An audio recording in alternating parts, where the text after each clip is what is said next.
Hello mga kabibig, welcome back sa ating bagong YouTube channel. Ito ang pinakamaingay ng YouTuber sa balat na YouTube. Ako si Kabibig, maglabag-labag na tao with evidence ako. Grabe, harap-harapang pinahiya ni Congressman Igay Eresi ang mga kongresista habang nag-speech siya sa plenaryo. Grabe talaga kabibig. Dinipensahan niya si VP Sara, binanatan si BBM. Naku po, panoorin niyo po ito ha. Manood tayo kung paano sinupalpal, paano harap-harapang pinahiya ni Congressman Igay Eresi ang mga kongresista. Naku, hindi takot si Congressman Eresi na mawala ng hindi mabigyan ng alokasyon, mawala ng kapangyarihan. Hindi siya takot or baka hindi din siya takot na matanggal sa Kongreso. Ang gusto lang niya, patas ang laban. Kung i-impeach natin si Bibi Sara, dapat din panagutin si BBM. Halang mga kabibig, yan ang totoong may serbisyo. Walang kinikilingan. Fair na fair talaga kabibig. So eto kabibig ha, i-share ko sa inyo ang speech kanina ni Congressman Igay Eresi. Ito na kabibig. Let's listen to this one. Not to participate in this Congress's impeachment process. The gentleman from Caloocan has 10 minutes. Thank you, Mr. Speaker, my dear colleagues. With due respect to the members of the Justice Committee, I cannot in conscience agree that this Congress has the moral ascendancy to claim that the impeachment process is genuinely in pursuit of our constitutional mandate to uphold accountability. Yan, Why? tama. Number one, the process beginning the 19th Congress is already tainted. Ito po ay pagpapatuloy lamang ng proseso na naganap ng 19th Congress. It is marked by hundreds of billions in infrastructure allocations and massive ayuda programs to cooperating legislators in the 19th Congress. The allegations of maleta and paper bags of cash during the impeachment process in the 19th Congress, hindi pa po ito naimbestigahan at hindi pa nare-resolve. Yan. One of the prime movers of the impeachment in the 19th Congress is Saldico, who resigned and left the country. Nakapagdududa. Dahil yung mismong nangunguna sa impeachment process ang siyang may hawak ng bilyong-bilyong pondo na nawala, nadala sa mga alokasyon, nadala sa mga flood control at anomalous projects. Good, very good. Yan. Maraming mga pahayag na nakakabahala, ngunit hindi natin ito iniimbestigahan. Kung susuriin lang natin ang mga allocations sa mga distrito ng mga legislators na aktibo sa impeachment process noong nakaraan. At marami pa rin mga aktibo ngayon.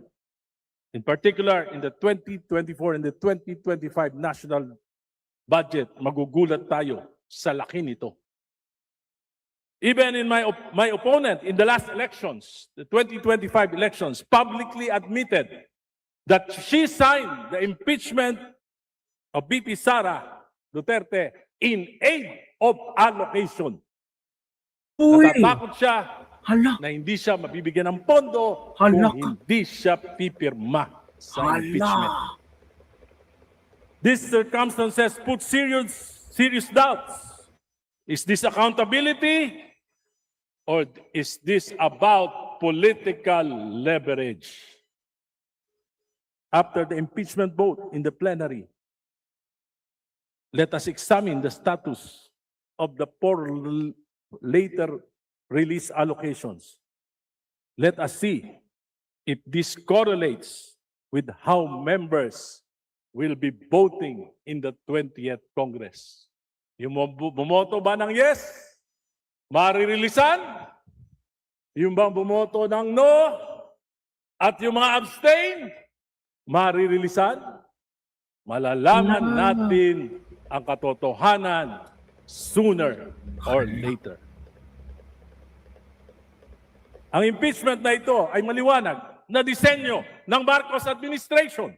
Hindi para malaman ang buong katotohanan at para panagutin, kundi upang pabagsakin ang kalaban sa politika at upang makalusot sa pinakamalaking nakawan sa kasaysayan ng bansa.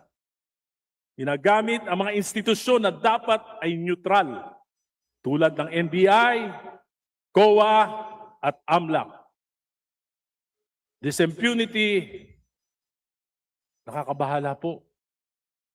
Kailan ito titigil? Paano?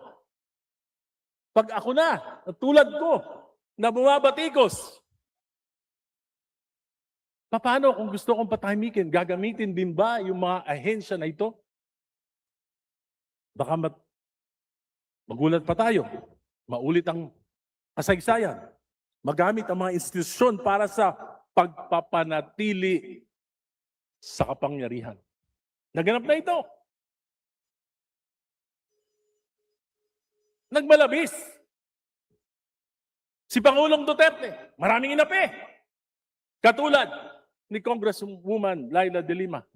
Ako, dahil ako ang kauna-unahang nagsalita laban sa war on drugs, tinanggal ng Duterte administration ang alokasyon sa aking distrito. Ginipit. Spalit, kung ginawa ito Kaya pala ng daw si administrasyong Duterte sa kanyang mga kritiko,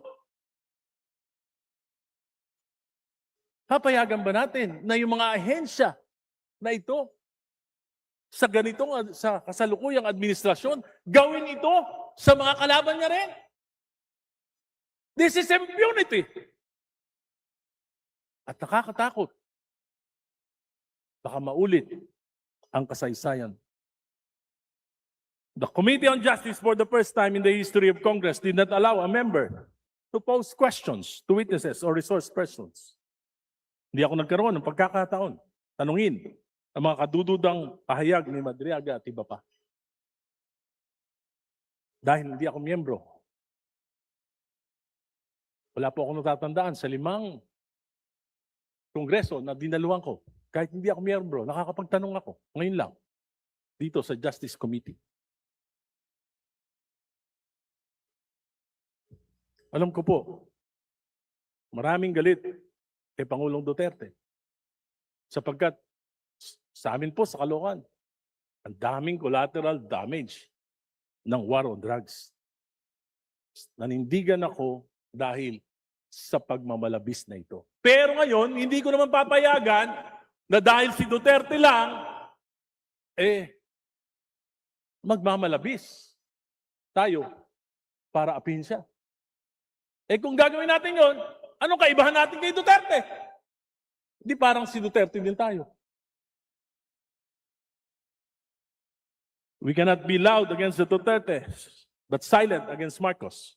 There are clear signs of abuse, of misgovernance, or cover-up of corruption that cause our country and people economic distress. Today, inflation has reached 7.3%. Habang kumakain tayo sa masarap at maraming putahe dyan sa South Lounge, nagdidildil ng asin ang ating mga kababayan. Habang abala ang administrasyon na pagtakpan ang mga kalokohan at supili ng mga kalaban, hirap na ang ating mamamayan. Mr. Speaker, I will not be swayed by allocations, by power or loss of it, by fear or threats. I will stand by the dictates of my conscience, guided by my discernment and prayers, and what I believe is for the betterment of our country. Kasaysayan ng husga kung sino ang umaatras sa laban at kung sino ang nakikipagsabwatan. Ako, Sega Irisen ng Caloocan, naninindigan nung EDSA 1, nanindigan nung EDSA 2, lumaban kay Duterte sa war on drugs, 40 taong lumaban sa mga political dynasties. lumaban para kay Noynoy, para kay Cory, para kay Mar Rojas, patuloy na lalaban sa Administrasyong Marcos hanggang hindi nito masusumpungan ang katinuan. Maraming salamat po. So yun po kabibig, ang statement ni Congressman Erice, talagang mamulat ka talaga. As in, okay lang sa kanya na hindi mabigyan ng alokasyon. Ano ba itong pagboboto na meron pala siyang ebidensya kabibig. Isa sa mga kongresista ang lumapit sa kanya, nagsalita. Diba? Let's continue kabibig ha. Baka merong magre-react. Hala? Majority Leader. Mr. Speaker, I move to refer the speech of the Honorable Erice to the Committee on Rules for its appropriate action. Is there any objection? Hearing none, motion approved. Majority Leader. Mr. Speaker, I move to suspend session for a few minutes.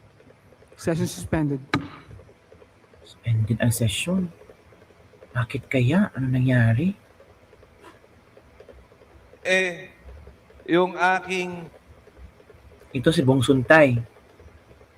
Majority Leader. Mr. Speaker, with leave of the House, I move to open the privilege hour. Is there any objection?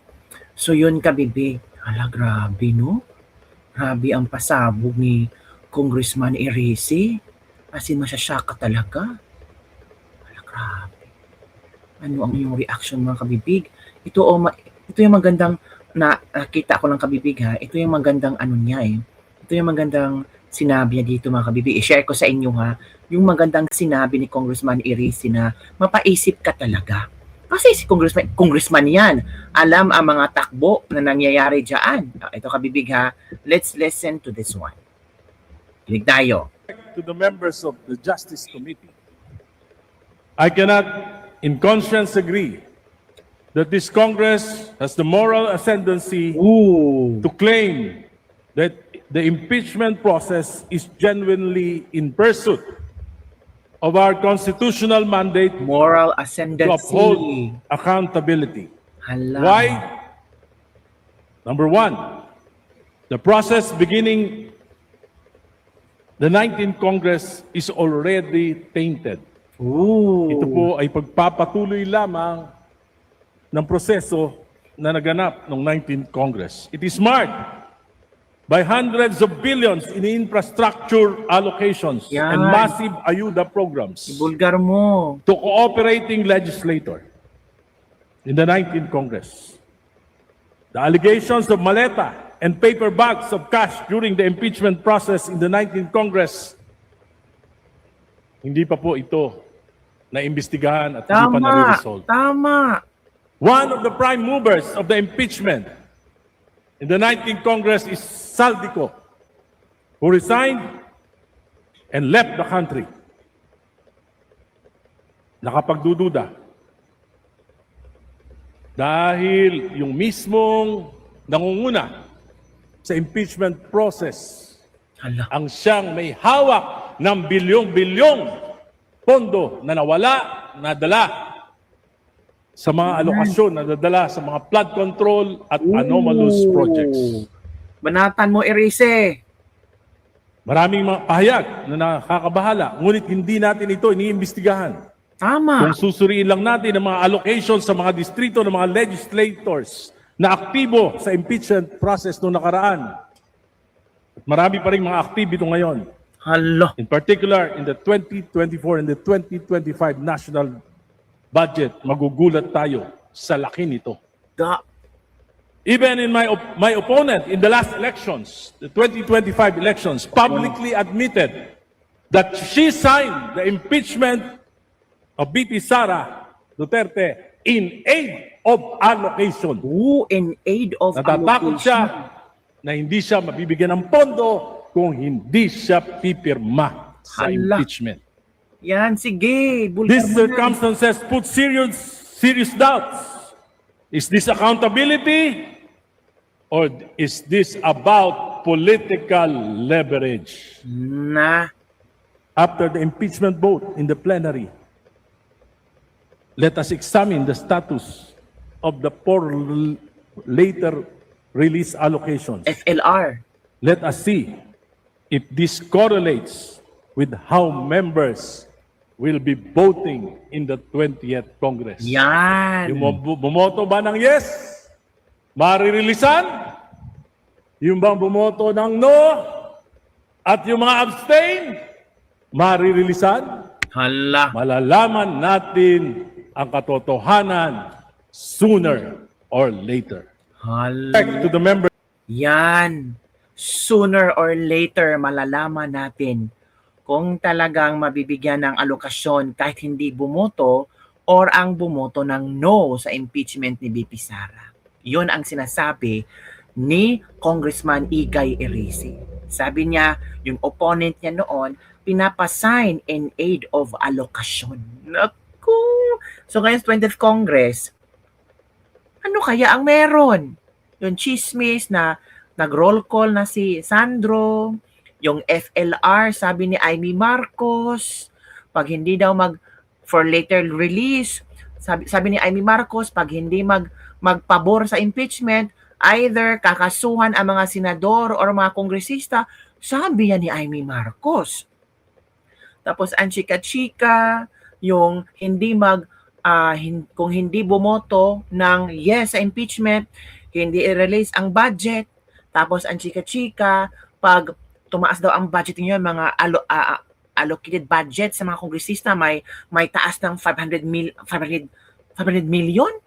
May 500,000 pala. 500,000. 200,000 increase, pero kung kagrupo ka, magiging 500,000. Oy, naku. In aid of allocation. Hala. Grabe, no? Grabe ang revelasyon ni Attorney Igay Erice. May epekto kaya itong speech ni Congressman Igay Erice sa ibang mga kongresista? Matatakot kaya sila? Or makakonsensya? Or wala silang konsensya? Kasi makakapal ang kanilang mukha. Ay, ewan mo, kabibig. Maghintay-hintay tayo kasi malapit na, kabibig. Malapit na lang husgahan si BP Sara at boboto na sila. Yan na. Don't forget to like, subscribe, and share this video. Bye everyone. See you next time.